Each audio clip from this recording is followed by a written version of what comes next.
రాష్ట్ర ఆవిర్భావ దశాబ్ది వేడుకలను నిర్వహించేందుకు గులాబీ శ్రేణులు సిద్ధమయ్యారు. నేటి నుంచి 3 రోజుల పాటు ఉత్సవాలు నిర్వహించనున్నట్లు పార్టీ అధినేత కేసీఆర్ ఇప్పటికే ప్రకటించారు. ఇందులో భాగంగా ఇవాళ హైదరాబాద్ గన్ పార్క్ లోని తెలంగాణ అమరవీరుల స్తూపం నుంచి డాక్టర్ బిఆర్ అంబేద్కర్ తెలంగాణ సచివాలయం ఎదుట ఉన్న అమర జ్యోతి వరకు తెలంగాణ వాదులు ప్రజలు కొవ్వొత్తుల ర్యాలీ నిర్వహిస్తారు. బీఆర్ఎస్ వర్కింగ్ ప్రెసిడెంట్ కేటీఆర్ తో పాటు పార్టీ రాష్ట్ర కార్యవర్గ సభ్యులు, ప్రజాప్రతినిధులు, జంట నగరాల పార్టీ శ్రేణులతో ఈ కార్యక్రమాన్ని పెద్ద ఎత్తున నిర్వహించేందుకు సన్నాహాలు పూర్తయ్యాయి.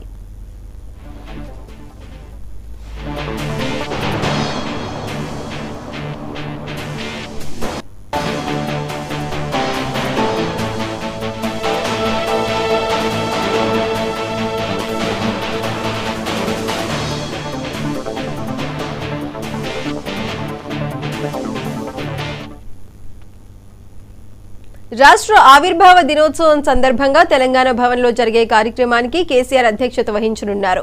తెలంగాణ ఉద్యమం ఉవ్వెత్తున ఎగిసిపడటం, 10 ఏళ్లలో బీఆర్ఎస్ ప్రభుత్వం సాధించిన ప్రగతి, ప్రజల జీవితాల్లో వచ్చిన మార్పులు తదితర అంశాలపై ఆయన మాట్లాడతారు. అనంతరం హైదరాబాద్లోని పలు హాస్పిటల్స్, అనాథ శరణాలయాల్లో ప్రజలకు బీఆర్ఎస్ నాయకులు, కార్యకర్తలు మిఠాయిలు, పండ్లు పంపిణీ చేస్తారు. తెలంగాణ రాష్ట్ర ఆవిర్భావ దశాబ్ది వేడుకలను 3 రోజుల పాటు నిర్వహించాలని బీఆర్ఎస్ వర్కింగ్ ప్రెసిడెంట్ కేటీఆర్ ఇప్పటికే పార్టీ జిల్లా అధ్యక్షులకు సూచించారు.